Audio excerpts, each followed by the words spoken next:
পাকিস্তানের খাইবার পাখতুনখাওয়ায় জাতিগত সহিংসতায় 18 জন নিহত হয়েছে, আহত হয়েছে অন্তত 30 জন। পাকিস্তানের সংবাদ মাধ্যম দ্য ডন এই তথ্য নিশ্চিত করেছে। তবে আন্তর্জাতিক বিভিন্ন সংবাদ মাধ্যম বলছে এই সংখ্যা 30 জনের বেশি। আহতদের মধ্যে আশঙ্কাজনক অবস্থায় 9 জনকে পেশোয়ারে স্থানান্তর করা হয়েছে। পুলিশ জানিয়েছে কুররাম জেলায় শিয়া সুন্নির মধ্যে এই সংঘর্ষ বাধে। পাকিস্তানে শিয়া সুন্নি বিরোধ দীর্ঘদিনের, তবে চলতি বছরের জুলাই থেকে সেই বিরোধ সহিংস রূপ নিয়েছে। প্রাণ গেছে বেশ কয়েকজনের। স্থানীয় বাসিন্দাদের মতে বহরের চারপাশ থেকে হামলা চালানো হয়। 14 বছর বয়সী এক প্রত্যক্ষদর্শী জানিয়েছেন প্রায় 30 মিনিট ধরে চলেছে সংঘর্ষ। মজলিস ই ওয়াহদাত ই মুসলিমিন নেতা সাজিদ কাজমি এই হামলার তদন্তে যৌথ তদন্ত দল গঠনের দাবি জানিয়েছেন। তবে এখনও কোনো গোষ্ঠী এই হামলার দায় স্বীকার করেনি। এর আগে বৃহস্পতিবার যাত্রীবাহী গাড়িতে বন্দুকধারীর হামলায় 42 জন নিহত হয়। এদের বেশিরভাগই শিয়া সম্প্রদায়ের। মার্কিন প্রেসিডেন্ট জো বাইডেন বলেছেন, আমি সবসময় জনসেবায় নিয়োজিত থাকায় বিশ্বাস করি। বিদায় নেওয়ার আগে নিজেকে প্রশ্ন করেছি, দেশের বর্তমানকে অতীতের থেকে ভালো করতে পেরেছি কিনা। হ্যাঁ, আমি পেরেছি, কারণ দেশবাসী আমার সঙ্গে ছিলেন। এছাড়া নিষ্ঠার সঙ্গে দায়িত্ব পালনের ক্ষেত্রে জিল বাইডেনের সমর্থনও প্রশংসনীয়। মার্কিন প্রেসিডেন্ট হিসেবে 4 বছরের দায়িত্ব পালন অত্যন্ত সম্মানজনক ছিল বলে মন্তব্য করেছেন জো বাইডেন। হোয়াইট হাউসে শেষবারের মতো দেওয়া ভাষণে এমন মন্তব্য করেন তিনি। এ সময় প্রশাসনের কৃতিত্বের প্রশংসা করেন বিদায়ী প্রেসিডেন্ট বাইডেন। এছাড়া সমর্থকদের ধন্যবাদ জানিয়ে তিনি বলেন তাদের সমর্থনেই সফলতার সাথে দায়িত্ব পালন করেছেন তিনি। ক্ষমতা ছাড়ার আগে শুক্রবার হোয়াইট হাউসে নৈশ ভোজের আয়োজন করেন জো বাইডেন এবং ফার্স্ট লেডি জিল বাইডেন। এ সময় উপস্থিতিদের উদ্দেশ্যে বক্তব্য রাখেন তারা। বক্তব্যে ফার্স্ট লেডি জিল বাইডেন প্রেসিডেন্টকে নিষ্ঠার সঙ্গে দায়িত্ব পালনের জন্য সম্মান জানান।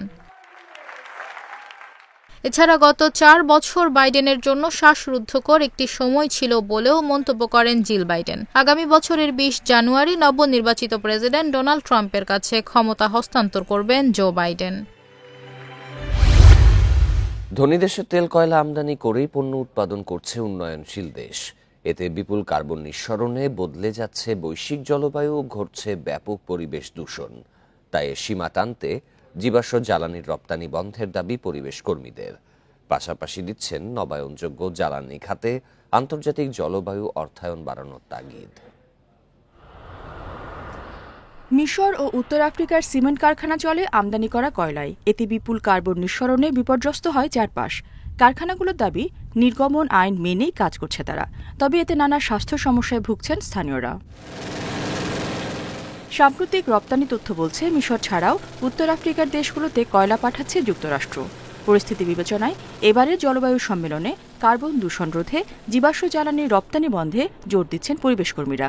যেসব উন্নত দেশ এসব পাঠিয়ে দূষণ তৈরি করছে তাদের বিচারের আওতায় আনতে বলছেন তারা। আমরা বহু বছর ধরে জীবাশ্ম জ্বালানির ওপর নির্ভরশীল কারখানাগুলোর আশপাশের এলাকায় থাকা বাসিন্দাদের ক্যান্সার, অপুষ্টি ও শ্বাসযন্ত্রের নানা জটিল রোগে ভুগতে দেখেছি। প্যারিস জলবায়ু চুক্তিতে শীর্ষ দূষণকারী দেশগুলোর অভ্যন্তরীণ নির্গমন কমানোর উপর জোর দেওয়া হলেও জীবাশ্ম জ্বালানি রপ্তানি নিয়ে কোনো নীতিমালা নেই। এ সমালোচনা করছেন জলবায়ু কর্মীরা। যুক্তরাষ্ট্র অভ্যন্তরীণ দূষণ কমিয়েছে, কিন্তু জীবাশ্ম জ্বালানি রপ্তানি বাড়িয়েছে। এমন দ্বিমুখী আচরণের কোনো মানে হয় না। দেশগুলোকে একসাথে অভ্যন্তরীণ কার্বন দূষণ এবং জীবাশ্ম জ্বালানি রপ্তানি কমাতে হবে। পরিবেশবাদীরা বলছেন কিছুটা জটিল হলেও জীবাশ্মের বদলে হাইড্রোজেন বা নবায়নযোগ্য জ্বালানি ব্যবহার করে ইস্পাত ও সিমেন্ট উৎপাদন করা যায়। নির্মাণ কাজেও সিমেন্টের বিকল্প খোঁজার পরামর্শ তাদের। রেশমি নন্দী, ইন্ডিপেন্ডেন্ট নিউজ। রাজপথ দখলে নিতে প্রস্তুত হচ্ছে ইমরান খানের সমর্থকরা। কারাগার থেকেই বিক্ষোভের ডাক দিয়েছেন পাকিস্তানের সাবেক প্রধানমন্ত্রী ইমরান খান। আজ রোববার ইসলামাবাদ অভিমুখে লং মার্চে যাচ্ছে ইমরানের দল পাকিস্তান তেহরিকে ইনসাফ পিটিআই। পাকিস্তানের সংবাদ মাধ্যম জিও নিউজ জানিয়েছে আজ বেলারুশের প্রেসিডেন্ট লুকাশেঙ্কোর পাকিস্তান সফরের কথা রয়েছে। এই দিনেই বিক্ষোভ কর্মসূচি পালন করতে যাচ্ছে পিটিআই। এদিকে পাকিস্তানের স্বরাষ্ট্রমন্ত্রী মহসিন নাকভি বলেছেন, বিশৃঙ্খলা এড়াতে কোনো ধরনের বিক্ষোভ কিংবা অবস্থান ধর্মঘটের অনুমতি দেওয়া হবে না। ইসলামাবাদে 2 মাসের জন্য 5 বা তার বেশি মানুষের সমাবেশ নিষিদ্ধ বা 144 ধারা জারি করা হয়েছে। একই সঙ্গে নিরাপত্তার স্বার্থে কিছু এলাকায় ইন্টারনেট সেবা সাময়িক বন্ধ রাখা হয়েছে বলেও তিনি জানান। জিও নিউজের প্রতিবেদনে বলা হয়েছে, পিটিআই কর্মীদের বিক্ষোভ ঠেকাতে ইসলামাবাদে অতিরিক্ত পুলিশ ভ্যান আনা হয়েছে। বেশ কয়েকটি রাস্তায় ব্যারিকেড দেওয়ার জন্য হাজার হাজার কন্টেইনার দেখা গেছে ইসলামাবাদে। পাকিস্তানের জাতীয় মহাসড়ক ও মোটরওয়ে পুলিশ জানিয়েছে, এরই মধ্যে গুরুত্বপূর্ণ রুটগুলো বন্ধ করে দেওয়া হয়েছে।